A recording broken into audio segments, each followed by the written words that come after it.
The happiness of the Katakuris follows the Katakuri family, who had purchased some land, planning on making a bed and breakfast, in hopes that it'll be successful when a busy road is constructed near their property.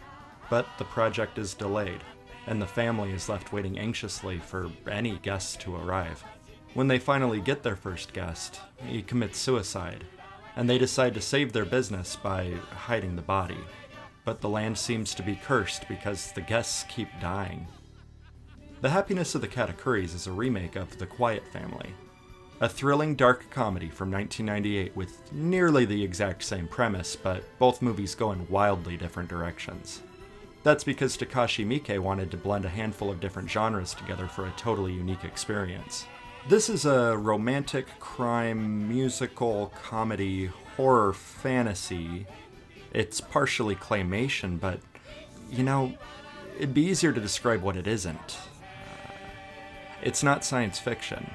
It's completely wacky, and it's unlikely you've ever seen anything like it.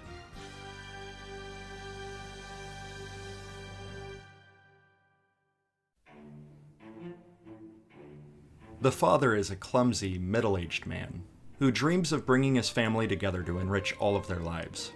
I think he's extremely likable, along with his wonderful and supportive wife. His son is an ex-criminal who he hopes he can set on a better path, and his divorced daughter, who has a young girl of her own and she longs to fall in love again. Finally, there's his father, who lived a pretty unsuccessful life.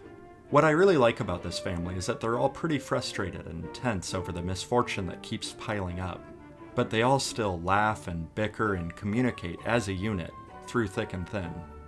With a movie that's so unpredictable and messy, it's the consistency and likability of the characters that really holds this movie together.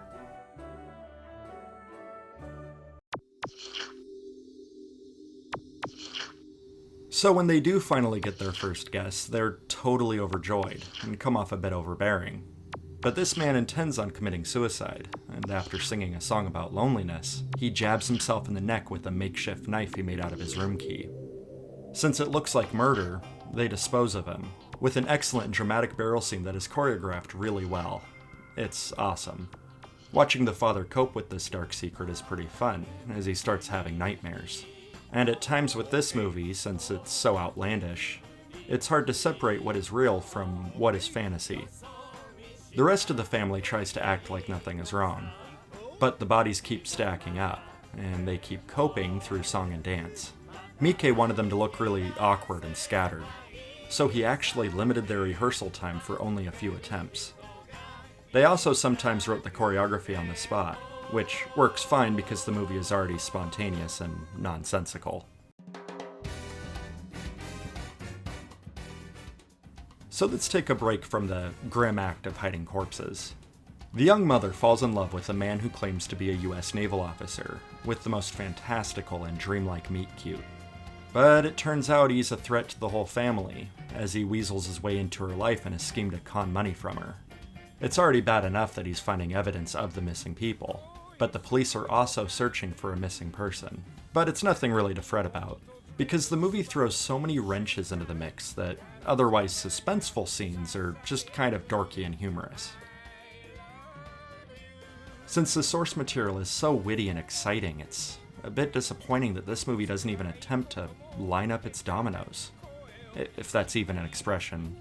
This movie is artistic and random and fun, but good grief, I swear it's written by a child.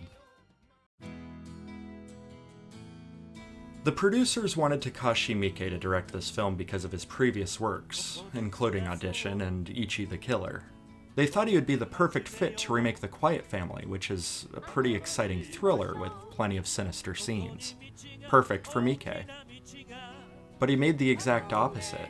A pleasant, hopeful movie. At its core, it's a story about love, and family, and sacrifice. It has heart. But it's coated with a ridiculous, imaginative, and nonsensical style. This movie doesn't care about clever writing or logic. It just does whatever it wants, and it gets away with it. That's the charm. It's unapologetically absurd. And many people will find it irritating because it's unconventional. It's definitely not a movie for the whole family. But if you're like me, you'll be charmed by its originality and the fact that it constantly surprises you. It's also decently funny.